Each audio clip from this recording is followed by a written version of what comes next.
Bonjour, bon après-midi, bonsoir pour tout le monde. Merci pour cette session Strengthen in Numbers de l'UNICEF, l'OMS. Nous allons voir les politiques, les programmes de l'allaitement pour donner l'opportunité de changement. Je suis Pippa Hunton et avant de commencer, j'étais avec l'OMS pendant 8 ans avec communication de l'allaitement. Définitivement, ma, je suis couramment une mère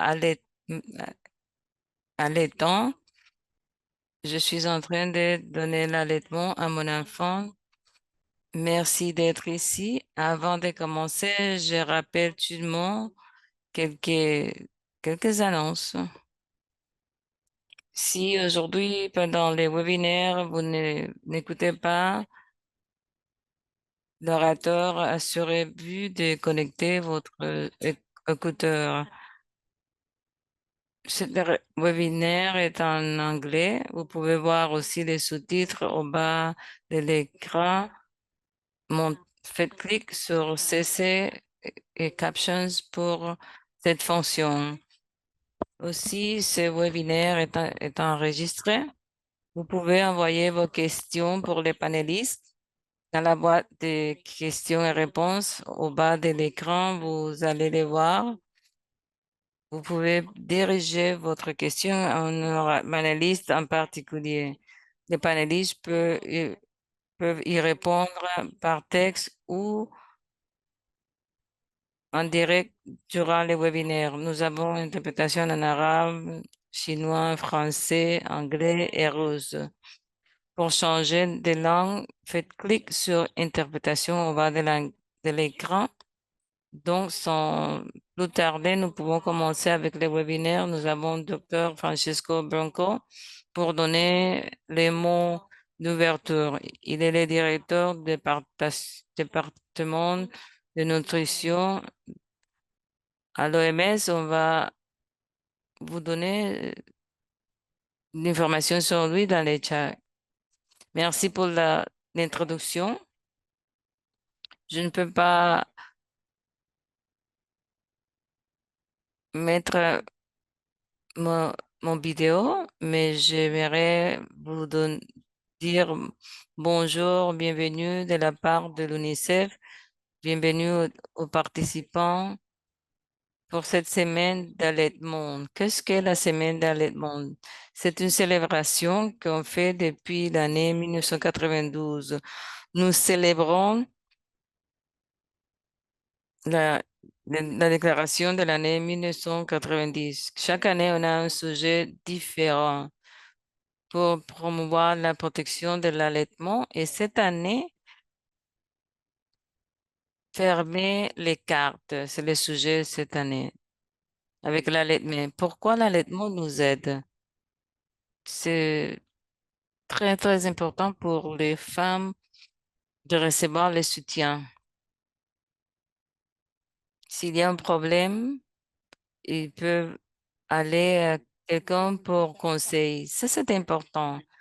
L'allaitement, s'il veut continuer, l'OMS recommande qu'au moins il y ait 6 contacts pour l'allaitement commençant avec la, la période de grossesse. Il y en a qui n'ont pas des conseils des experts, donc il faut avoir les chiffres mm, des, des conseillers nécessaires pour faire les mentorats.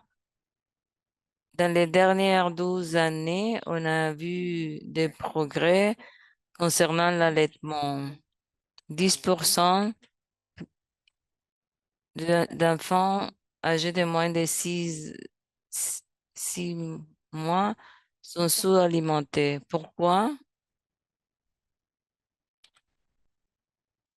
Et on a fait des implémentations de l'éducation, de soutien, et on protège aussi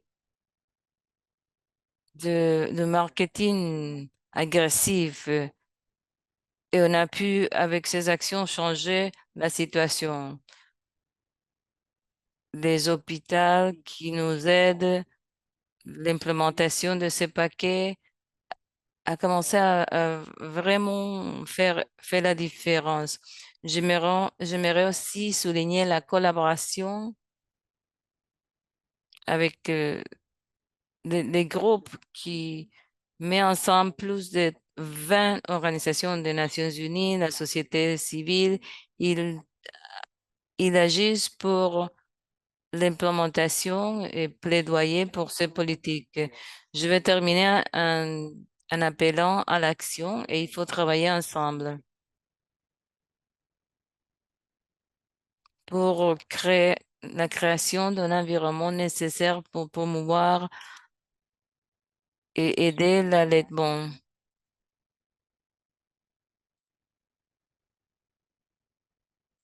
Je vous donne la bienvenue et on espère pouvoir continuer à travailler avec vous pour améliorer l'allaitement dans le monde entier. Merci, Francesco. Maintenant, on va écouter les voix des mères et leurs expériences.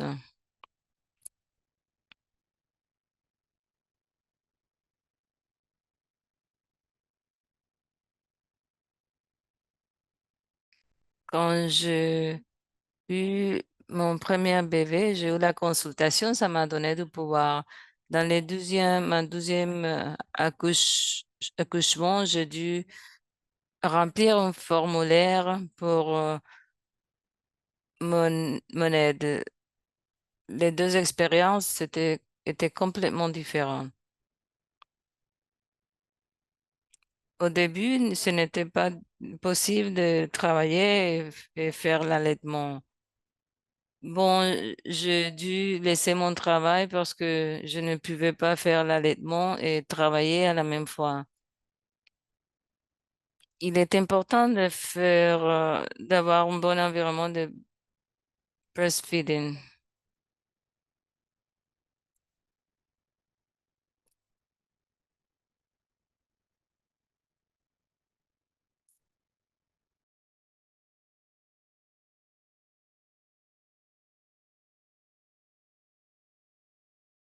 Il y avait juste une personne disponible pour aider 60 femmes. Les travailleurs de la santé étaient là pour m'aider. Je, je, je suis très content pour l'expérience privilégiée. Dans les centres où d'accouchement, je ne reçus pas de soutien.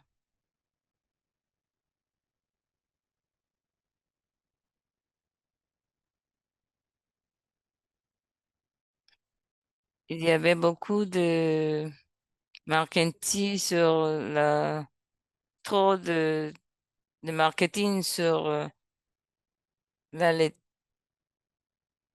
le lait commercial. Effectivement, j'ai reçu beaucoup de marketing pour la formule commerciale sur les réseaux sociaux.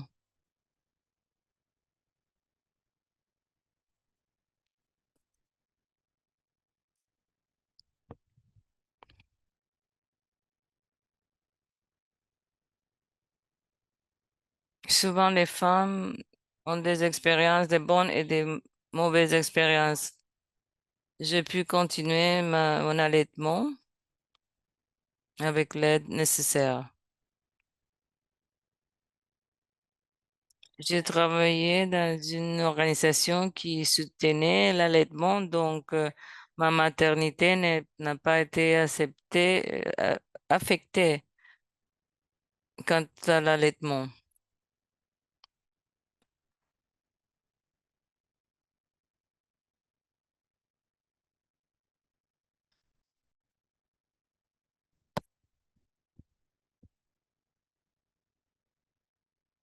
Nous avons pu faire l'allaitement. dans no-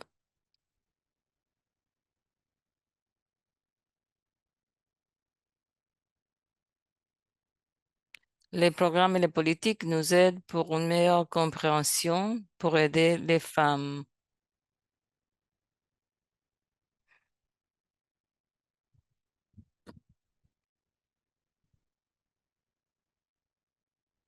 L'implémentation du suivi robuste pour l'allaitement et ces politiques et programmes dans votre pays. Racontez votre histoire d'allaitement. Merci beaucoup aux mères qui ont partagé leurs histoires. Il est important de voir comment avoir les soutiens affecte l'expérience d'allaitement. Maintenant, j'aimerais écouter de vous, votre audience. Il y aura des questions pour interagir. Vous pouvez aller à mentimeter.com utilisant les liens dans le chat avec les codes 613603332 ou vous pouvez utiliser les codes QR. La première question, comment une bon système de suivi de l'allaitement et les programmes et les politiques peuvent améliorer les résultats pour les mères et les bébés dans votre pays? Les codes 613603332. Je peux commencer à partager les réponses, comprendre qu'est-ce qu'il faut faire. Ça va aider pour identifier les écarts, oui.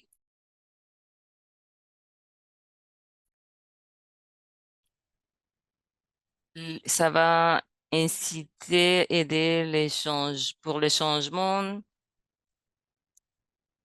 l'investissement de l'argent, de, des temps ou les plaidoyers pour ceux qui prennent des décisions. Ça va réduire le,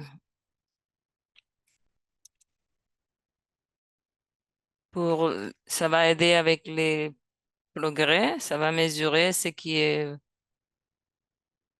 a de la valeur. Ça va aider pour réduire les retards de croissance, oui, et savoir comment et quand il faut prendre des actions. Il y a tant de différentes façons d'aider aux mères. Ça va assurer que les familles vont recevoir des informations sur le choix de l'allaitement.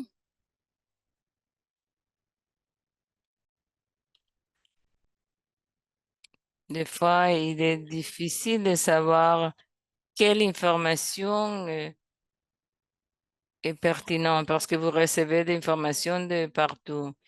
Il faut aider, ça peut aider aux employeurs, oui, parce que nous savons que l'allaitement est important pour que les femmes aient les soutiens pour l'allaitement pendant les premiers 6 mois. Là, ça améliore le système pour les femmes. Il y a des des excellentes réponses. Je vais lire encore deux ou trois. Ça peut soutenir l'allaitement. Ça protège les choix des femmes pour l'allaitement, bien sûr, et ça peut aider au moment de l'accouchement. Ça nous montre l'impact au niveau global et aussi, comme on l'a dit, derrière toute statistique, il y a une femme qui essaie d'atteindre l'objectif. Ça peut donner un impact incroyable. Vous pouvez continuer à introduire vos réponses et nous allons commencer à présenter quelques orateurs vont nous montrer les outils disponibles pour améliorer les suivis d'allaitement. Utilisez la boîte de discussion pour poser vos questions pour les orateurs. Ils vont essayer de répondre dans la session des questions et réponses et après nous allons continuer à répondre à ces questions. Docteur Cecilia Tomori est avec nous, professeur à John Hopkins. Nous allons partager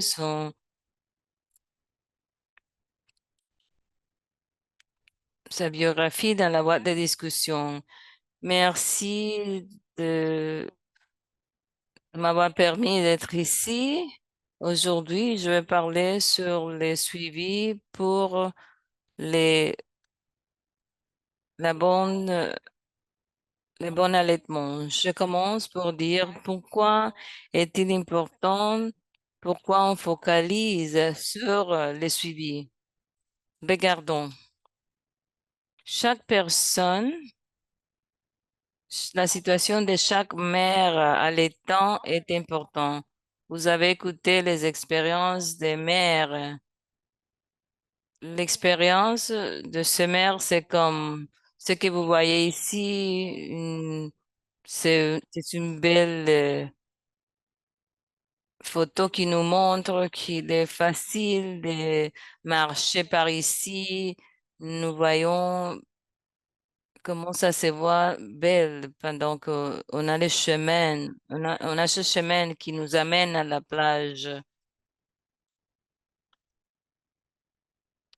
Ce voyage nous montre aussi les derniers systèmes et structures qui permettent que ce parcours ce soit fantastique ou non, parce que ça dépend du système que nous avons pour que ces expériences soient possibles. Nous voyons ici cette image avec cette chemin qui nous permet de marcher facilement vers notre objectif. Ça prend des objectifs, ça prend des systèmes. C'est cette image nous montre, par exemple, le parcours pour l'allaitement. Notre parcours peut être comme cette image fantastique ou peut-être notre parcours pourrait être comme ça. Quand vous le voyez comme ça, cette image, les personnes ont beaucoup de difficultés. Ce n'est pas les mêmes types de parcours de personnes qui sont en train de marcher. Peut-être qu'ils ont une destination fantastique, mais ce n'est pas le même parcours, les mêmes images comme on a vu avant. Ça prend beaucoup de persévérance, formation, des équipements spécialisés pour pouvoir aller jusqu'au but,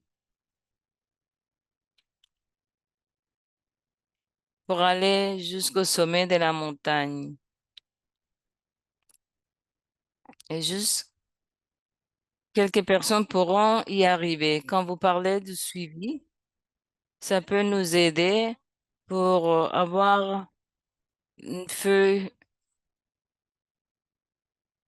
une carte routière pour que il sera plus accessible pour tout le monde. Regardons de près maintenant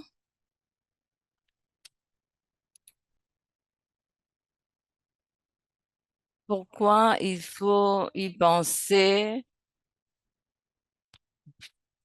Il faut bien comprendre tous les points, l'expérience de l'allaitement, comment c'est lié avec un système plus ample.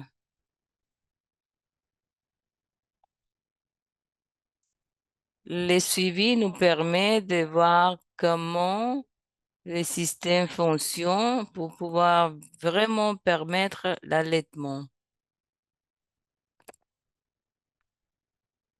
Enfin, le suivi nous aide pour les décideurs et aussi ça nous aide pour déterminer la direction pour les changements nécessaires. Quand nous pensons à ce chemin fantastique, nous voulons voir pour ce voyage qu'est-ce qu'est le succès. Succès. Nous voulons que l'allaitement soit reconnu comme clé et comme une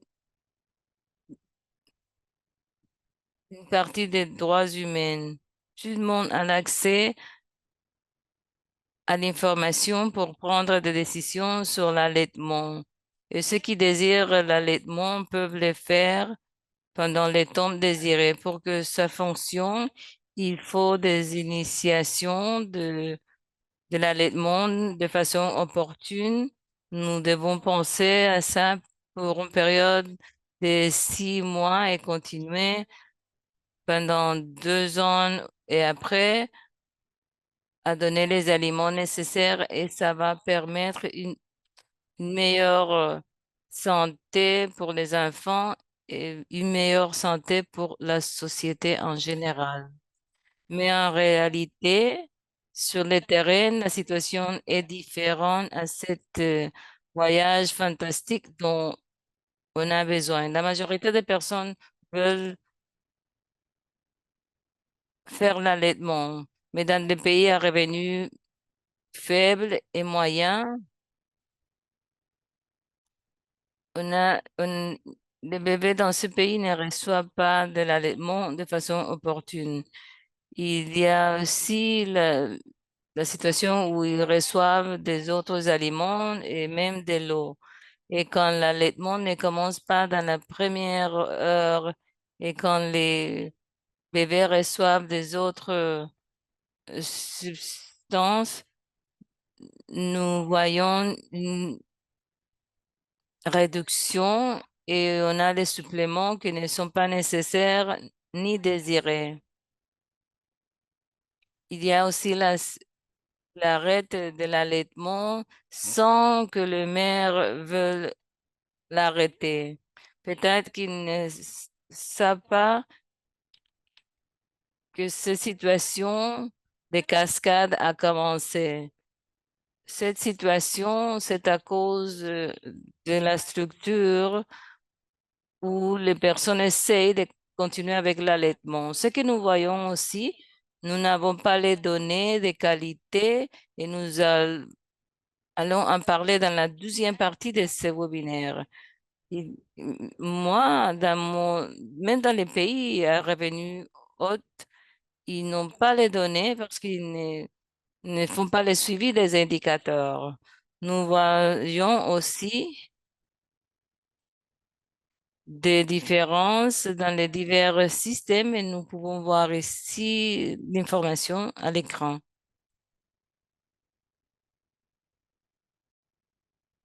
L'autre menace pour ces possibilités, c'est bien sûr la promotion de, de lait commercial et ça aide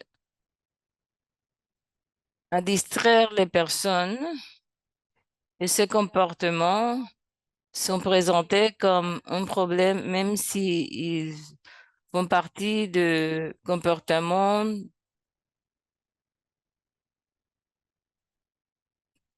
Ce n'était pas vraiment un problème. Ça nous fait passer à cette cascade de suppléments de formules commerciales non désirées et insuffisance du lait et l'arrêt prématuré de l'allaitement. Vous voyez ici des images peut-être du lait formule commerciale qu'on a dans notre pays et les matériels qui vont avec ces produits ne représentent pas la réalité. Une autre réalité, situation, d'un côté, nous voyons des progrès significatifs comme on l'a écouté pendant l'introduction. On a commencé avec 37% dans l'année 2012 pour l'allaitement et maintenant on a avancé, on est tout près à presque la moitié des enfants. Et il nous reste encore à faire pour atteindre nos objectifs de l'année 2030, 70% de l'allaitement. Nous voulons changer ces métriques et augmenter les chiffres. Nous voyons aussi des variations à travers les régions pour l'allaitement exclusivement.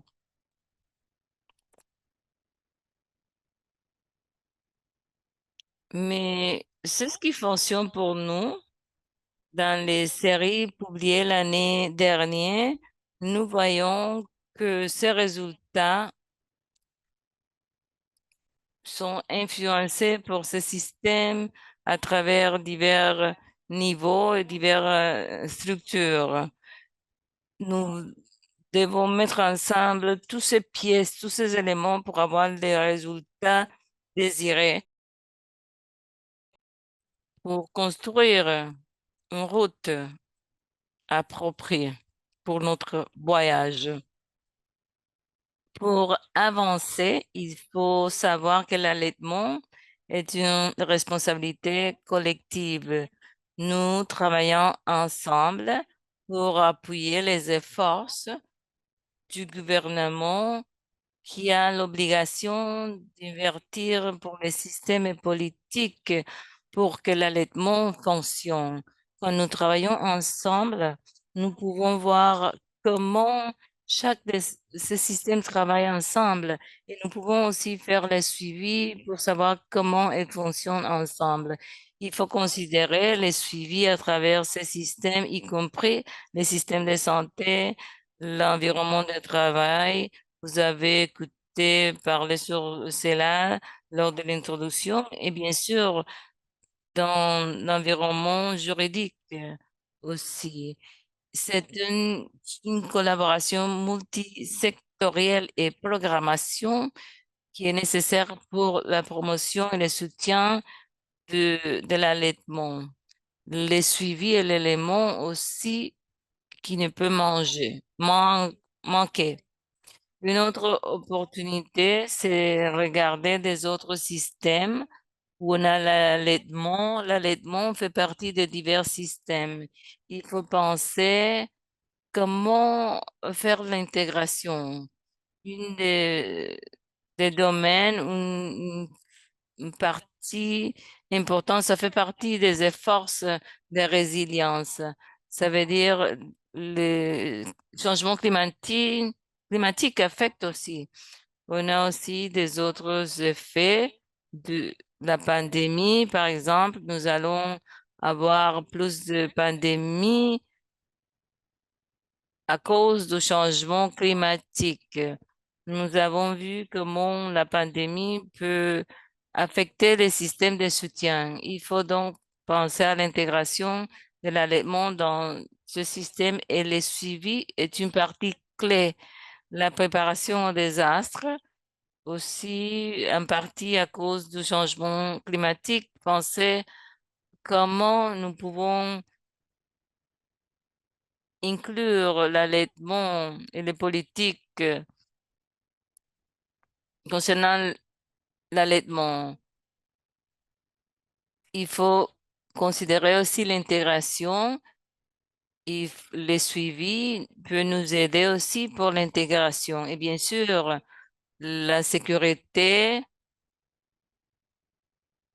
pour avoir de l'eau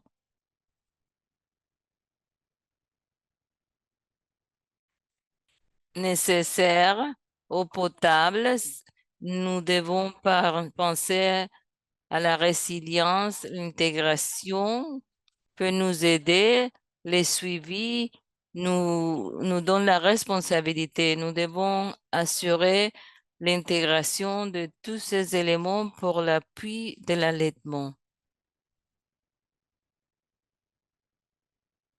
Nous devons aussi considérer le système en général où l'allaitement fait partie des inégalités du monde et les inégalités locales aussi en effet dans divers contexte et peut-être que tous les systèmes ne garantissent pas l'égalité. Nous ne savons pas que les urgences, les crises, toutes ces les situations font partie des inégalités. Ils, ils ont tous à voir avec l'allaitement. L'allaitement doit être au centre et nous devons reconnaître à travers les systèmes euh, que ce soit une priorité sociale et économique.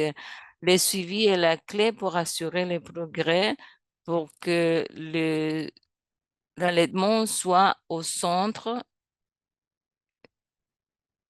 La prochaine, comment le suivi peut nous aider pour arriver au changement? Il faut écouter à travers tous les processus, considérer quelles sont les tendances au niveau de la population et où sont les inégalités. Il faut évaluer les efforts et nous devons voir où nous pouvons améliorer et quelles sont les des situations qui requièrent les priorités basées sur les données collectées. Ça nous aide pour développer et faire les mises en place des politiques appropriées et des programmes dans la collaboration multisectorielle dont je vous ai parlé. Ensemble, nous pouvons voir avec la collecte des données régulièrement et l'évaluation cyclique régulière, nous pouvons faire le suivi de progrès et faire les ajustements nécessaires, mais pour améliorer les résultats et les égalités. Promouvoir, bien sûr, l'égalité. Et pour terminer, comment ça nous aide pour les programmes, l'évaluation cyclique. Tout ça fait partie des éléments pour la guide, pour des systèmes, pour avoir les meilleurs chemins pour soutenir l'allaitement, pour que les personnes n'aient pas de difficultés dans les zones des montagnes, mais qu'ils puissent marcher de façon confortable dans le chemin qui vous amène à la plage. Ici, j'ai mis mon email. Je suis prêt à recevoir vos questions. Merci, Cécilia. On a écouté sur les marketing qui peut nous donner la confusion.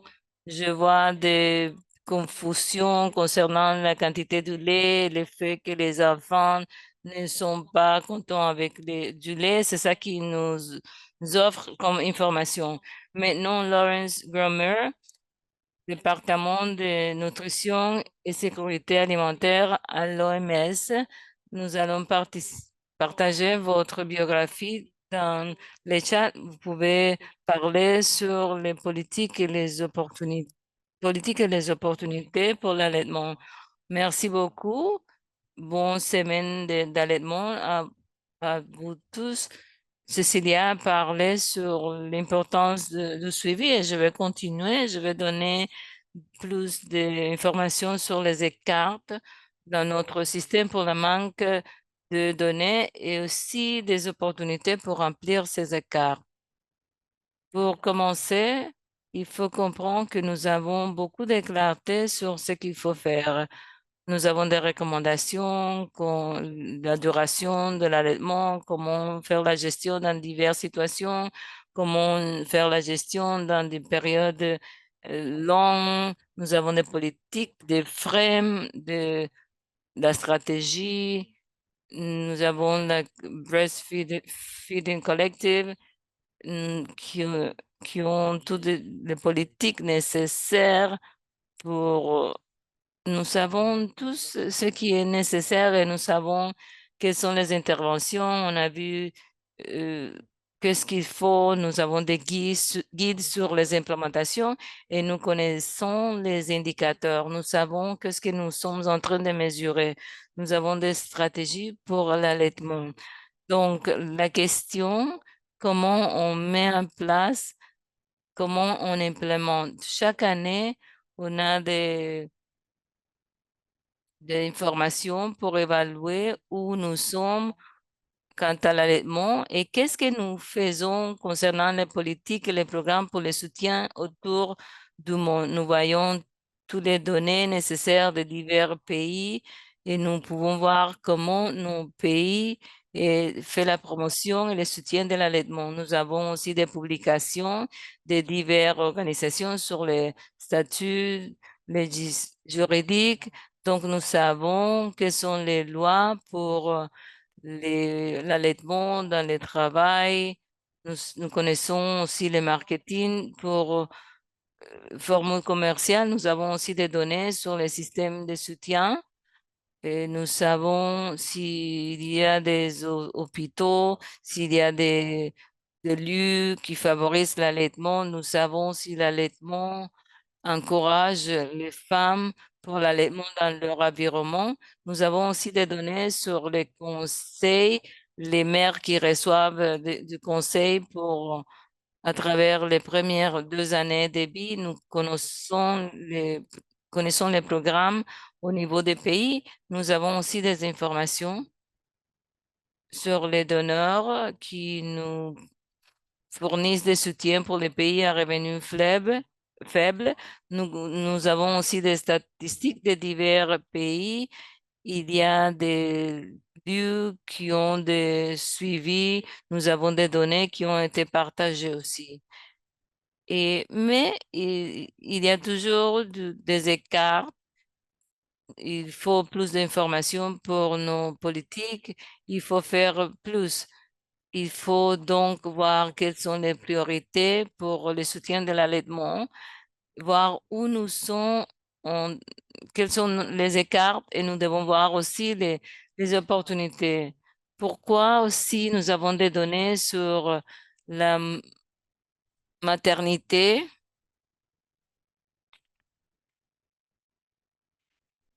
Nous devons savoir sur les congés de maternité, est-ce que les femmes profitent de cet bénéfice? Est-ce que des fois nous avons la loi, mais ça laisse dehors certaines populations. Il y a des failles des fois. Il faut voir qui est en train de profiter de ce congé. Nous ne savons pas qu'est-ce qui est offert, si les lieux de travail suivent ces recommandations. S'il n'y a pas les suivis, et peut-être qu'ils ne font pas ce qu'ils doivent. Peut-être même s'il n'y a pas de loi, bon, si nous n'avons pas les données, nous travaillons sans comprendre la réalité. Il faut comprendre où on est et où il faut aller. Nous ne savons pas le secteur informel quoi faire. Les lois travaillent, focalisent sur les femmes qui travaillent, mais sur le secteur informel, on a très peu d'informations. Mais nous avons des opportunités. Nous pouvons surveiller les opportunités des femmes. Nous pouvons ajouter des questions pour les études, le World Bank Economic Survey, pour savoir avec ces enquêtes quelles sont les expériences des mères. Nous avons commencé en parlant sur la compréhension, les histoires des femmes, quelle est leur situation. Il faut comprendre aussi leur chemin. Nous pouvons faire la collecte des données des employés, demandant les employés comment ils protègent les droits des employés. Nous pouvons aider des questions sur les soutiens des mères allaitants. Nous continuons avec l'implémentation du code. Nous avons des lois sur les codes, mais nous avons très peu d'informations sur les pratiques numériques. Ça augmente, on est plus concernés. On a la guide de l'OMS pour la législation sur les marchés, sur ces aspects, mais nous n'avons pas une image claire de ce qui se passe dans les divers pays. On a demandé de l'information sur la conformité dans les pays et on continue à avoir des difficultés. Nous avons des rapports sur le non-respect, mais si on n'a pas des actions pour le renforcement, nous ne savons pas vraiment comment on répond à ces situations de non-respect. Il faut connaître bien la situation pour voir la, ce contexte et les cartes. Nous savons qu'il y a des systèmes faibles, mais il faut des rapports pour savoir il y a un suivi concernant les non-respects. Ce n'est pas, nous n'avons pas de système systématique. Nous n'avons pas d'informations sur ces aspects. Concernant les opportunités, l'OMS et l'UNICEF ont publié un toolkit avec ressources pour aider les pays pour renforcer les systèmes de suivi pour suivre les non-respects et les connecter à des actions de renforcement dans les ministères de santé, des finances, des commerces, pour connecter toutes ces informations pour assurer l'application et la conformité. Concernant il y a des outils électroniques que nous pouvons utiliser pour les marketing. Nous avons l'intelligence artificielle, les, les captures d'écran pour voir l'information qui arrive au téléphone. Nous pouvons voir aussi ce qui se passe dans les réseaux sociaux, mais ces outils ne sont pas employés dans la plupart des pays au monde. Nous avons des modèles pour les études systématiques et pour voir ce qui se passe dans les marketing, pour faire les enquêtes sur les maires, les fournisseurs, pour voir ce qui se passe dans la télévision, sur l'Internet, dans les réseaux, mais on peut le faire dans quelques pays, mais il faut collecter plus d'informations pour identifier les problèmes, cibler ces aspects avec des interventions ciblées, connaissant aussi les lois. Nous devons aussi voir les 10 étapes d'implémentation pour pouvoir, dans les premières jours de vie des enfants, pouvoir agir et nous ne connaissons pas les pratiques dans les pays, dans celui qui ne sont pas amicales, mais nous ne savons pas, nous n'avons pas d'informations sur ces environnements. Nous ne savons pas comment les travailleurs peuvent aider. Est-ce qu'ils ont les compétences pour suivre les recommandations des 10 et- concernant les 10 étapes. Il y a des indicateurs sur ces étapes qui ont été ajoutés et quand on continue à collecter de l'information, on comprend mieux les pratiques des maires. Mais il faut plus de- d'enquête sur la démographie. Ça peut être inclus dans des autres enquêtes, collecter d'informations sur les maires pour bien comprendre ce qui se passe au niveau national. De façon similaire, l'enquête peut aussi donner des informations approfondies sur ce qui se passe au niveau des installations et ces enquêtes n'ont pas été implémentées pour la plupart des pays. L'évaluation couvre les 10 étapes, les façons de faire la collecte des données. Il y a des modèles disponibles pour nous. Concernant le suivi au niveau des institutions de santé, l'information sur le système de santé, la façon de faire la collecte des données et ce qui se passe quant à la fourniture, l'offre de conseils, de suivi nécessaires. Ils sont incorporés dans les toolkits. Ça peut être utilisé dans ces modèles. Les pays peuvent faire les ajustements nécessaires et on les encourage à les inclure lors de la capture des données. Nous avons aussi un toolkit qui a été mis ensemble pour comprendre si les, si les travailleurs de santé peuvent promouvoir plus, offrir plus d'informations sur l'aide nécessaire s'ils ont les, la compétence nécessaire pour aider ces femmes. L'OMS, en collaboration avec l'UNICEF, est en train de mettre ensemble un guide pour voir l'implémentation de 10 étapes. C'est une suivi interne pour faire le suivi à l'interne et regarder aussi à l'externe les systèmes, euh, la collecte au niveau national est aussi important. Il faut bien comprendre pour pouvoir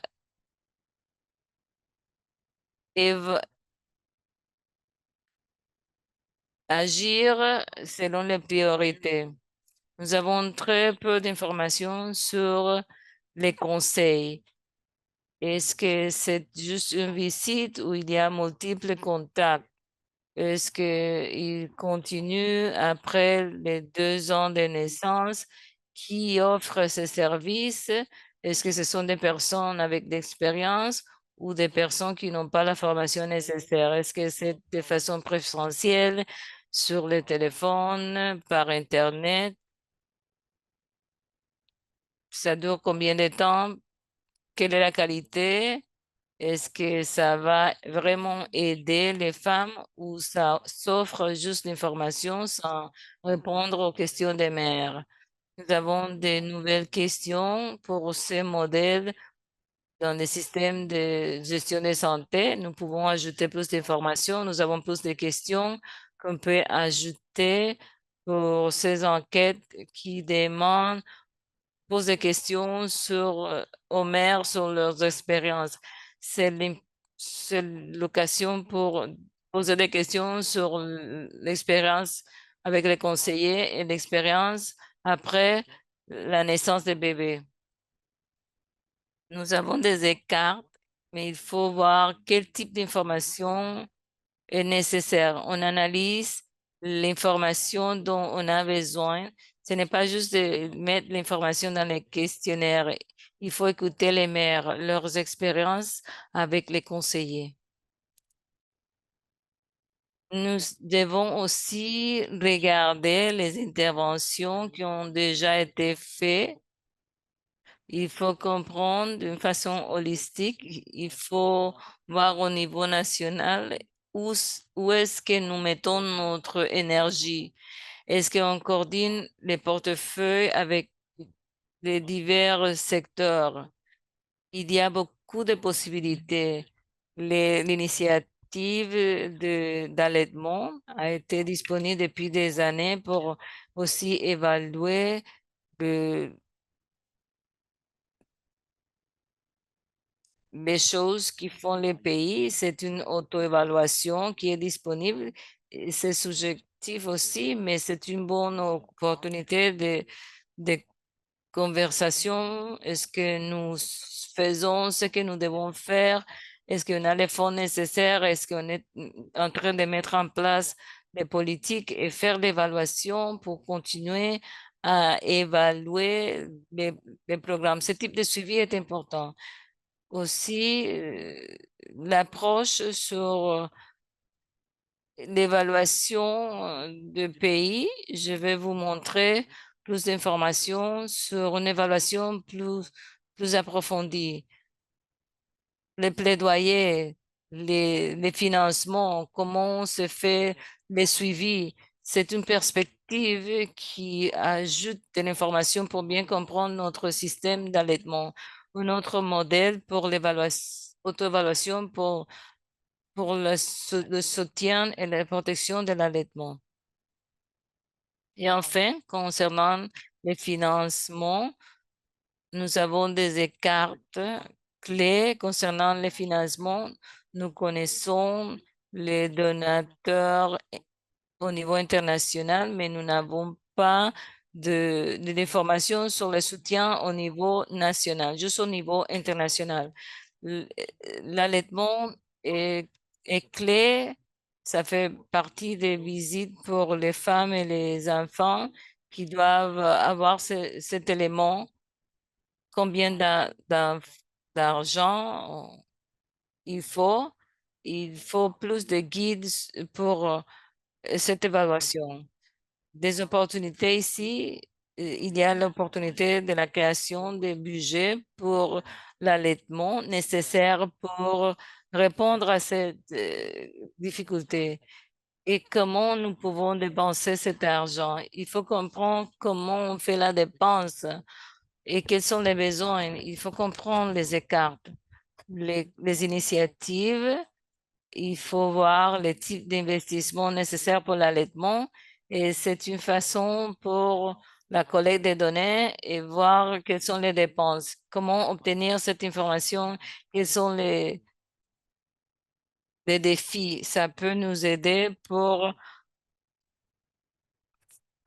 formuler nos programmes, savoir quels sont les, quel type de financement sont nécessaires. Tout cela est sur les soutiens pour l'allaitement. Comment avoir les programmes, les politiques pour protéger, donner les soutiens et promouvoir l'allaitement. Les écarts clés, la compréhension de la- de l'allaitement. Nous avons des indicateurs clés recommandés pour les petits enfants. Nous continuons à avoir des écarts.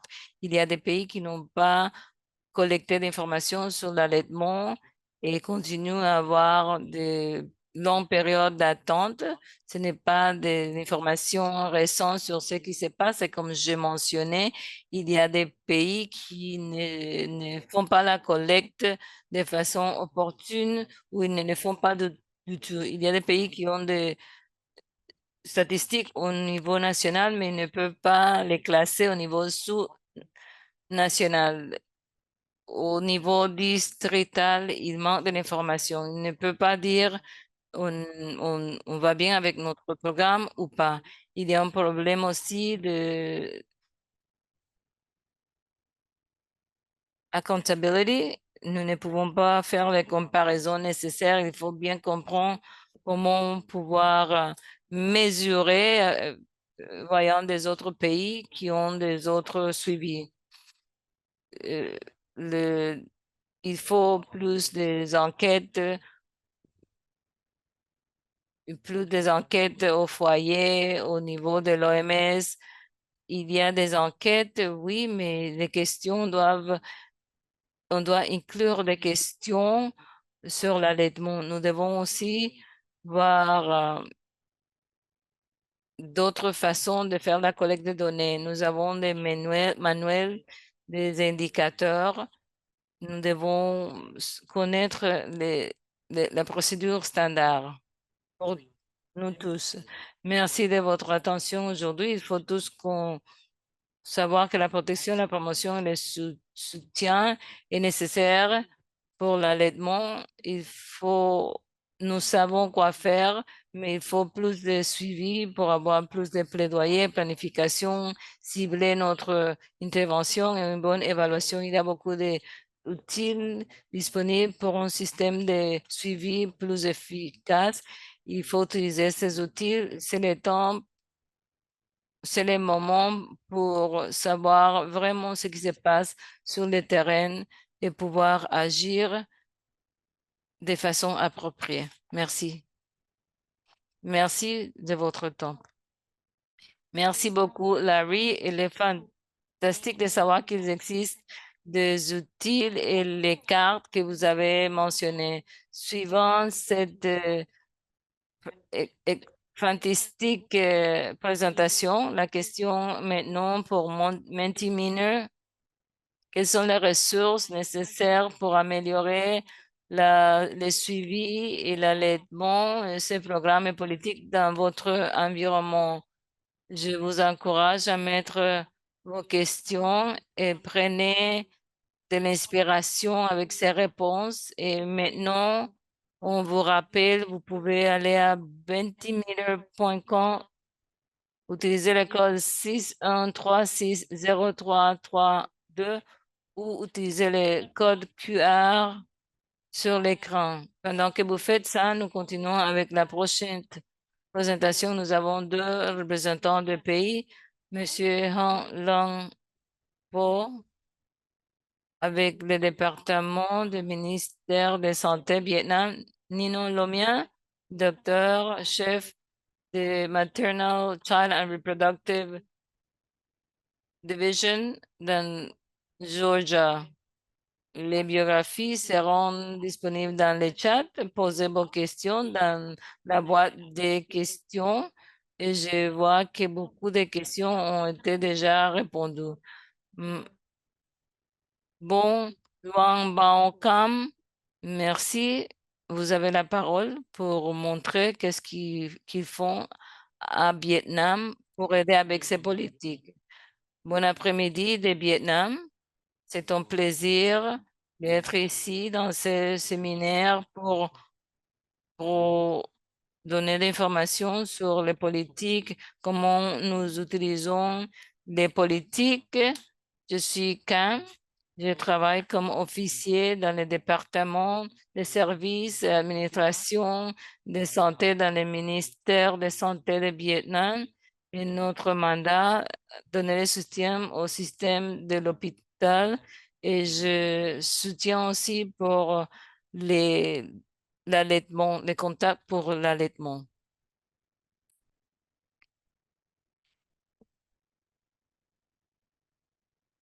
Ma présentation a trois parties principales. Le suivi est la première partie, comment on le fait. Et avec le way forward, je vais présenter plus d'informations. Way forward, quoi faire après? Il y a d'autres pays, des ministères dans notre pays. Nous avons un plan d'action pour focaliser sur les soins de période 2021-2025.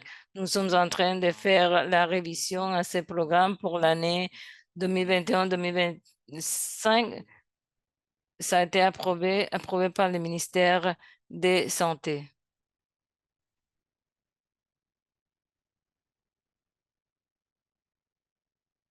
La politique la plus importante qui a bien fonctionné dans les années précédentes, c'est les codes nationaux. Une durée de... C'est le code national qui a été offert par le Premier ministre.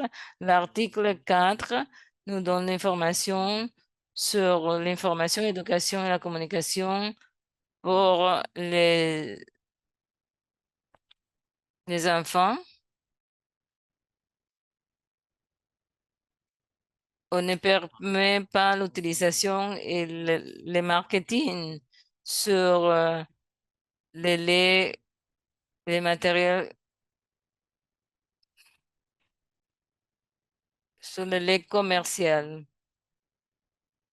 N- Nous avons aussi une code, c'est une code important qui nous a permis de avancer dans ce système.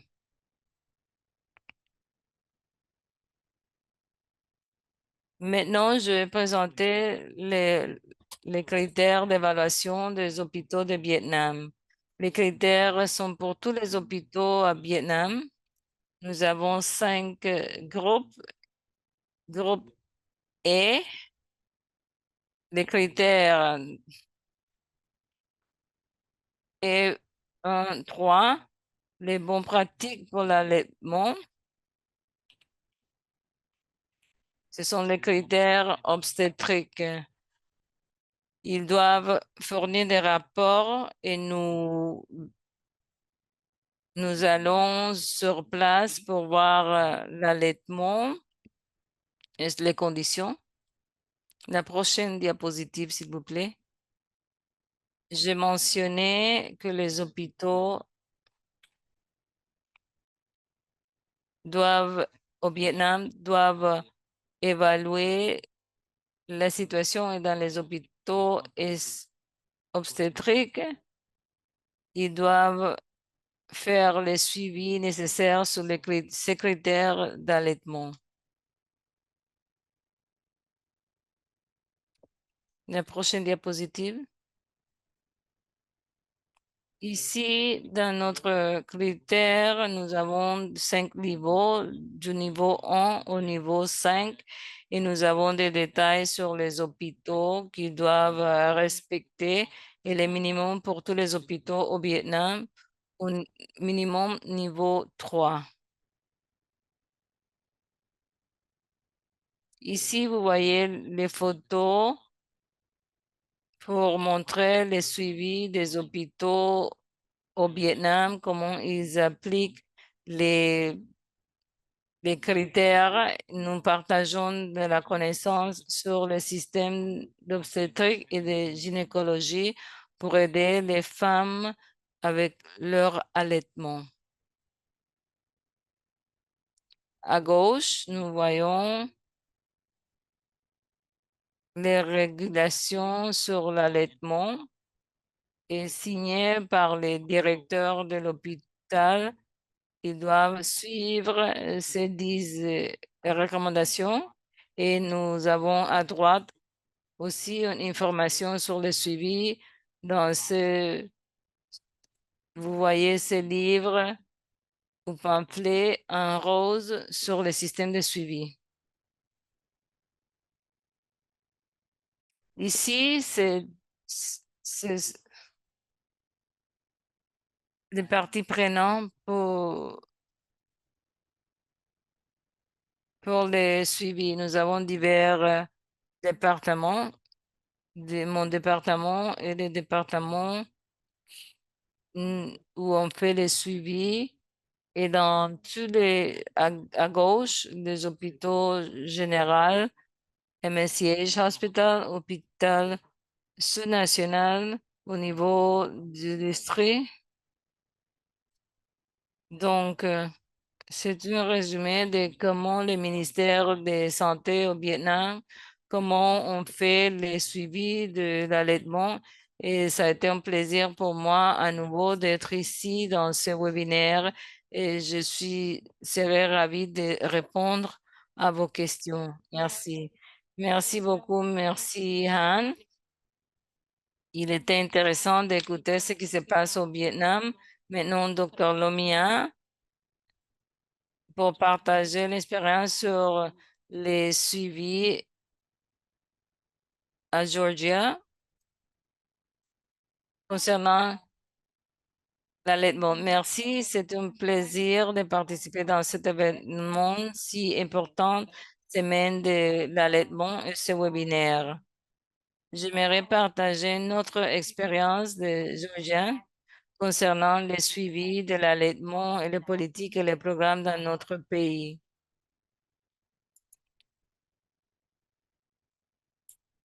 Et les résultats de de programme de suivi et comment ça peut avoir un impact dans nos systèmes à Georgia. Malheureusement, ma diapositive n'est pas si fantastique que celle de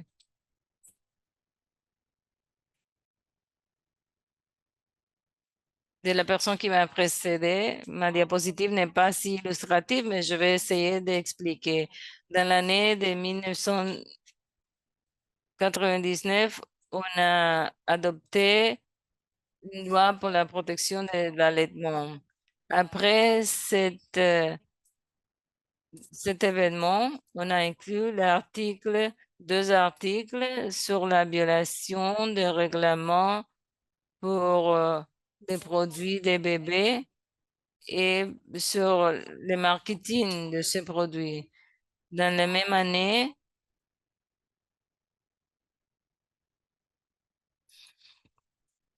on a vu la prohibition de produits artificiels pour les enfants.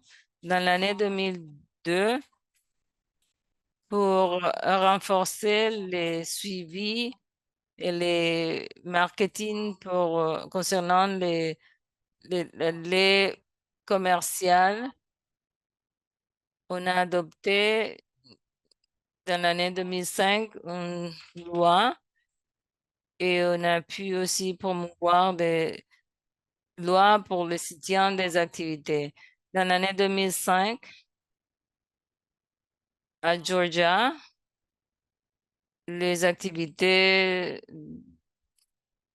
de la pharmacie, on a pu voir les besoins concernant les enregistrements, la faille de certains produits et aussi le marketing des pharmacies. Dans année 2020, on a adopté des changements de loi concernant euh, les congés de maternité, particulièrement l'article 77 qui nous montre la durée des congés de maternité à Georgia. Malheureusement, c'est principalement sur les installations ou les secteurs pou-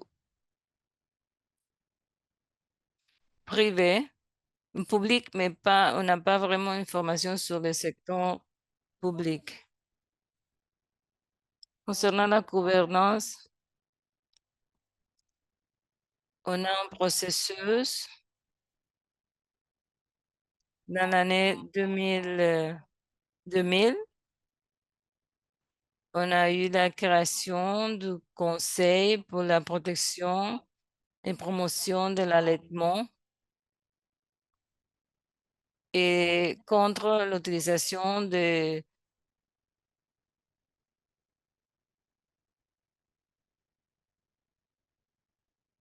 certains produits artificiels. On est maintenant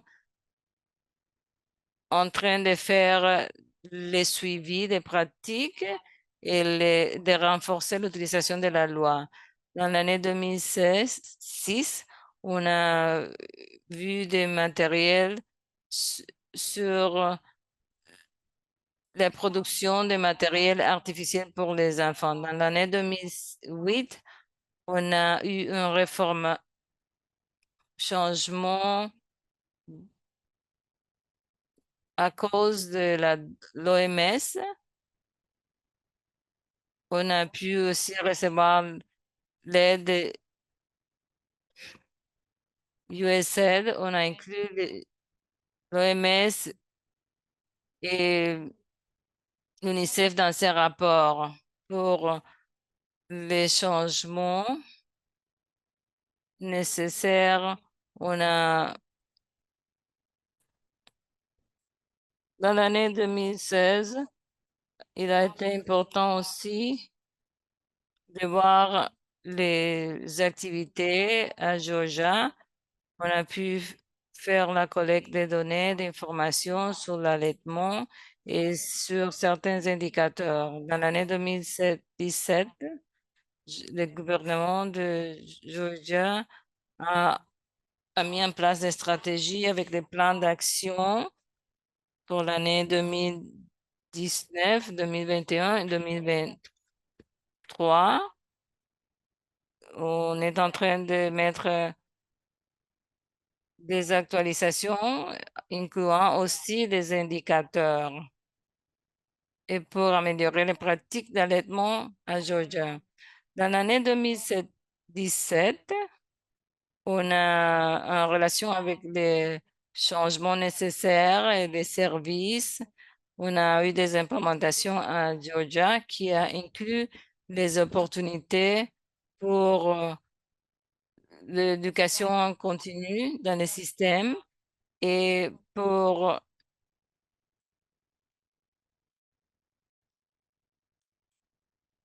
les services périnatales, on a inclus aussi des modules de l'allaitement. Dans l'année 2022, on a mis à jour les guides sur l'allaitement en relation avec les guides pour les hôpitaux de maternité et l'autre des protocoles pour les aliments des bébés jusqu'à 2 ans, de- jusqu'à 2 ans. Concernant la comptabilité,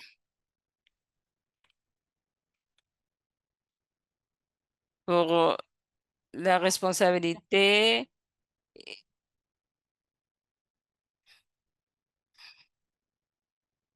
on a pris les actions nécessaires dans notre programme au pays, mais il manquait les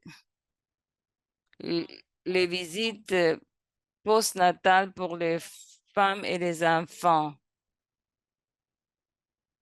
Nous avons, on a couvert aussi les contrôles et des mères concernant l'allaitement.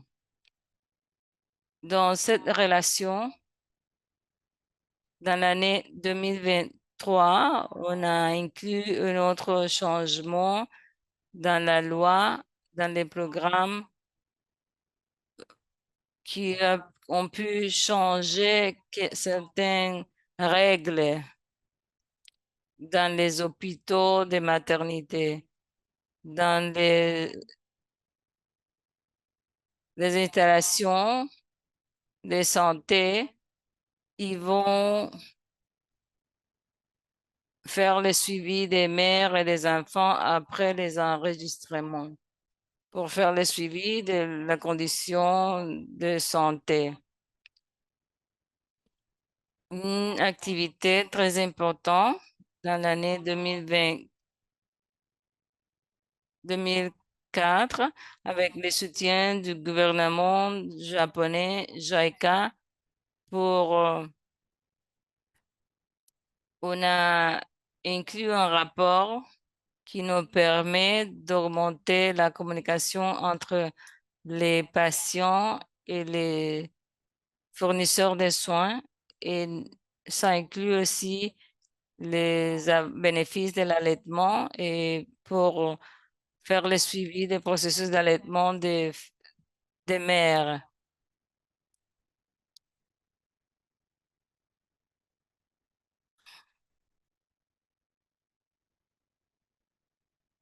Pour pouvoir vraiment faire le suivi nécessaire et fournir les conseils nécessaires aux mères.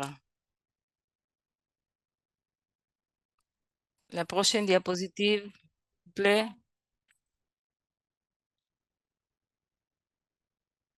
Les ONG, les hôpitaux de maternité, toutes ces installations, au début, bien sûr, elles ont fourni la formation pour les travailleurs de santé et les 10 étapes pour un allaitement de succès. On a pu, concernant ces aspects, on a pu travailler, mais il y a des écarts encore. Bon, donc, il est très important avec d'avoir une bonne implémentation des principes périnatales pour aussi promouvoir dans les hôpitaux de maternité. Et bien sûr, il faut des informants. Mais il y a beaucoup des hôpitaux de maternité qui ont dans leurs installations des classes de formation et ça inclut aussi des modules d'allaitement. Et ça a été mis à jour avec des soutiens de certaines institutions. Et dans l'année 2020, on a l'Association des néonatales de Georgia, où on a pu voir les politiques et les programmes à Georgia et basé sur leurs recommandations, on a pu mettre à jour les guides suivant leurs standards internationaux. Basé sur ces standards, on a la formation en continu pour ceux qui offrent les soins et aussi pour les travailleurs de première ligne. Je m'arrête ici avec les services les programmes universitaires ont été mis à jour aussi. La prochaine diapositive, s'il vous plaît. Ici, je vous montre les données pour montrer les écarts et les changements, les activités. Il y a 3 activités avec le soutien de CDC. Ici, nous voyons les pratiques de l'allaitement dans les années de 1999 jusqu'à l'année 2010. Nous voyons des différences et des améliorations concernant la duration. On a augmenté, amélioré la date des commencements d'allaitement et la duration pour tout allaitement a été améliorée. La prochaine diapositive, s'il vous plaît. Dans l'année 2018, on a inclus ce cluster de l'UNICEF avec des questions concernant l'allaitement. Et selon cette étude, on voit qu'il y a des difficultés lors de l'initiation. Et il y a aussi de la faiblesse et des variations basées sur statut de l'éducation, statut économique et une variation du type de, de naissance césarienne ou vaginale, dépendant de ce type de naissance. Les, les succès ou le niveau de succès varient. Il y a aussi l'allaitement dans les hôpitaux. Je vois qu'il y a juste des formations juste comme au moment où les enfants et les mères partent de l'hôpital. Et nous allons ajouter un module électronique pour faire le suivi jusqu'à l'âge de 5 ans et pour continuer à évaluer les indicateurs de l'allaitement. Il y a une différence entre la naissance par vaginale versus cé- césarien.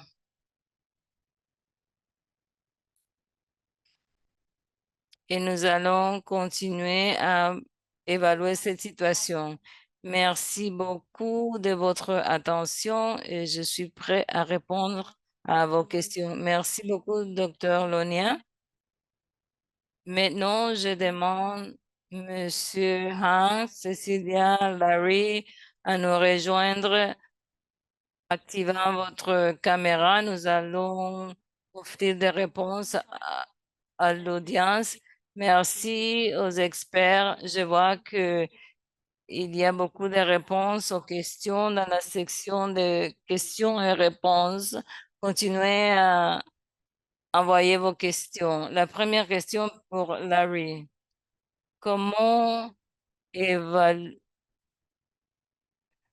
éviter cette information négative et comment aider dans la situation où le gouvernement, à cause de programmes ou de problèmes financiers, il ne répond pas aux besoins d'allaitement. Merci pour la question.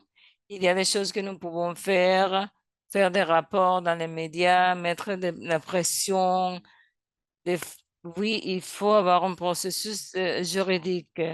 Il faut des lois pour couvrir tous les aspects du marketing et ajoutant des mécanismes juridiques. Nous voyons des lois, mais sans les processus nécessaires. Donc, c'est au gouvernement de décider comment faire les renforcements. On peut avoir des difficultés de la bureaucratie pour mettre en place le système. Il faut vraiment faire des efforts d'abord pour avoir les lois. Nous savons par les, les pays, il faut voir des fois, ils ont des efforts, on voit des efforts pour que les lois soient faibles. Il faut travailler pour que la population sache qu'il faut protéger la santé des mères et des enfants. Vous êtes en mute, Pupa. Merci, Larry. Je pose une autre question pour Monsieur Hans. Comment le suivi a impacté les programmes, les politiques, les lois dans votre pays et comment les pratiques changent comme résultat de tout cela? Oui, est-ce que vous m'entendez? Oui. Merci de votre question. Pendant les dernières années, on a reçu des soutiens des organisations internationales telles que l'OMS et l'UNICEF pour voir l'importance de l'allaitement. Le ministère de la Santé a mené des études, comme je dis, sur notre secrétariat dans l'année 2013, les critères depuis ces dates. C'est pour avoir des outils effectifs pour baser sur l'évidence, basée sur les résultats basés sur l'évidence. Il faut l'apporter au niveau supérieur pour l'évaluation des progrès. Le Vietnam, on travaille comme ça pour les suivis. En ce moment, nous ne recevons pas de financement des organisations internationales pour la promotion. Notre gouvernement fait les plaidoyers pour l'allaitement, connaissant l'importance de ces activités. Merci beaucoup, Monsieur Khan. Hum, Docteur Lomnia, après votre magnifique présentation, qu'est-ce que les autres pays peuvent faire pour améliorer leur propre contexte? Pardon, la question pour Docteur Domien. Merci pour la question, une très bonne question. Il est important de partager les expériences parmi les pays et les meilleures pratiques. Bien sûr, d'accord, on a mentionné, il est important d'avoir des données de haute qualité sur l'allaitement, les pratiques et sur l'enregistrement de santé. La collecte des données est essentielle et bien sûr, les politiques sont nécessaires pour, comme je dis, évaluer de façon régulière la qualité des données. Des fois, les fournisseurs ne fournissent pas cette information et des fois, il nous manque les données. Mais il est important d'avoir de façon régulière la collecte de données. Ça nous aide pour le suivi des processus. Peut-être aussi une autre thème important. Il est très difficile d'augmenter l'im-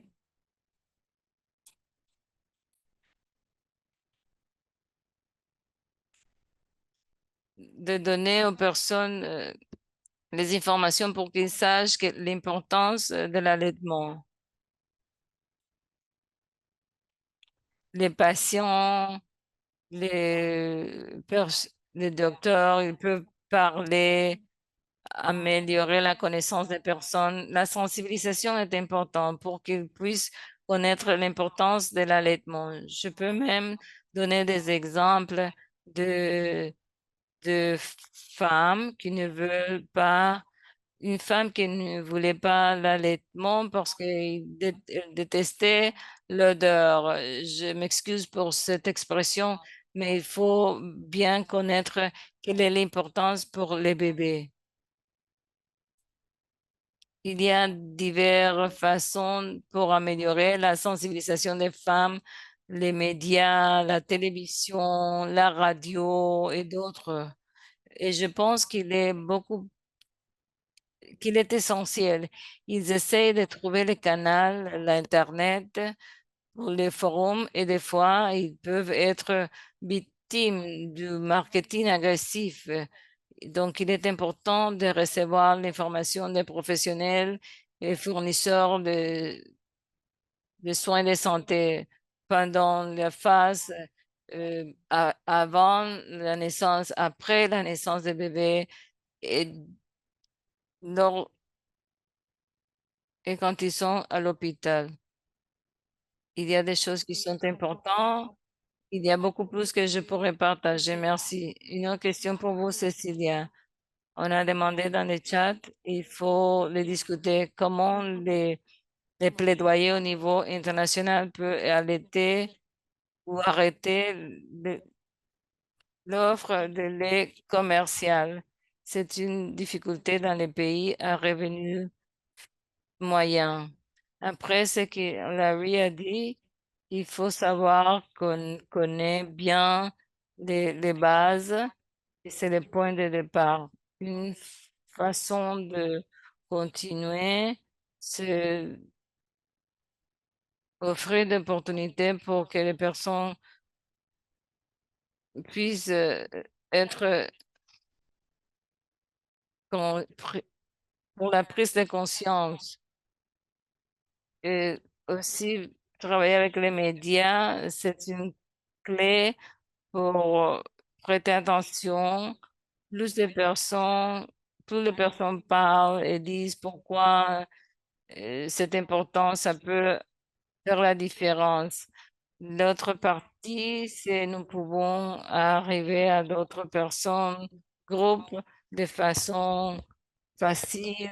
L'éducation sur les soins de santé est important et je pense que c'est une bonne opportunité pour influencer la formation, l'éducation des personnes sur pourquoi l'allaitement est important, qui est normal, qui est typique, quels sont les comportements utilisés par l'industrie qui ne sont pas bons et qu'est-ce qu'il faut pour pouvoir vraiment donner le soutien aux personnes.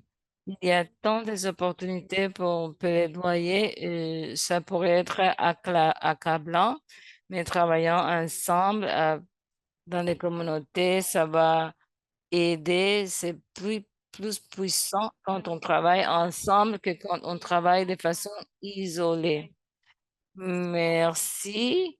Nous allons vous demander de rester pour la partie finale de cette webinaire. On ne peut pas continuer à prendre des questions, mais continuez à envoyer vos questions dans les chats.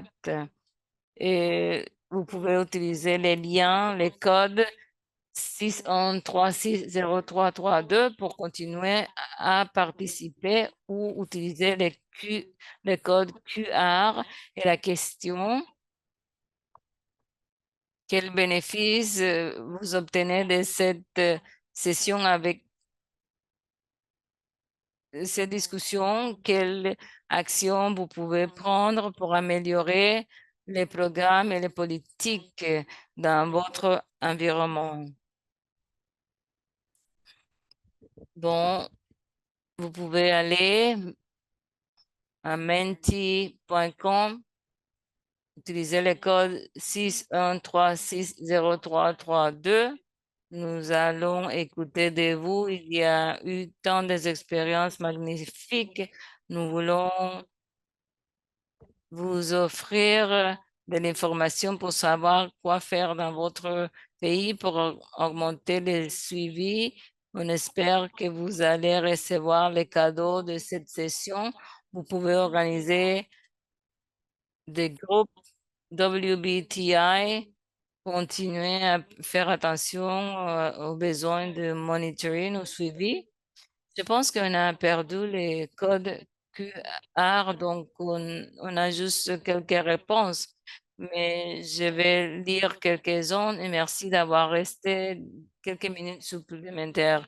Nous pouvons travailler ensemble entre les pays et que toutes les personnes soient responsables. Oui, la collecte des données, travailler sur la sécurité alimentaire et les lois et soutenir appuyer les gouvernements avec le système existant. Et vous pouvez utiliser cet espace comme un espace pour apprendre des autres et pour interagir. Les gouvernements doivent avoir des lois de formation sur les, ce thème, travailler avec la communauté, oui, c'est des points fantastiques. Il est bon de voir qu'il y a tant d'apprentissage. J'espère que vous pouvez participer dans les Mentimeter et, et voir ce qui a été posé ou inclus dans cette application. J'aimerais parler rapidement sur les statistiques. L'allaitement est une expérience fantastique, mais quand vous le faites, ça pourrait être difficile et une situation isolante. Il y a le manque de il y a des moments de succès, mais il y a des moments aussi de douleur, de difficultés, de ralentissement. Et il faut le soutien des gouvernements, des employés, de nos camarades de, de travail. Et il est bon d'avoir écouté les actions, les tendances, les écarts pour pouvoir aider les personnes avec l'allaitement. Ça a été une discussion fantastique. Je remercie tous les panélistes, les participants, l'UNICEF, l'OMS et Global Breastfeeding Collective pour avoir aidé avec cette session. Merci pour tous ceux qui sont derrière le couloir aussi. Merci à l'audience pour participer dans ce webinaire et pour avoir fait de ce webinaire une session dynamique. On vous laisse avec des actions pour atteindre les objectifs d'allaitement au niveau des systèmes pour aider les autres à faire de l'allaitement, aider avec la planification, les cibles, l'évaluation et utiliser les données, l'évidence pour avoir un environnement qui facilite l'allaitement. Merci. Continuons à appuyer les femmes allaitantes. Merci. Bonne journée. Merci.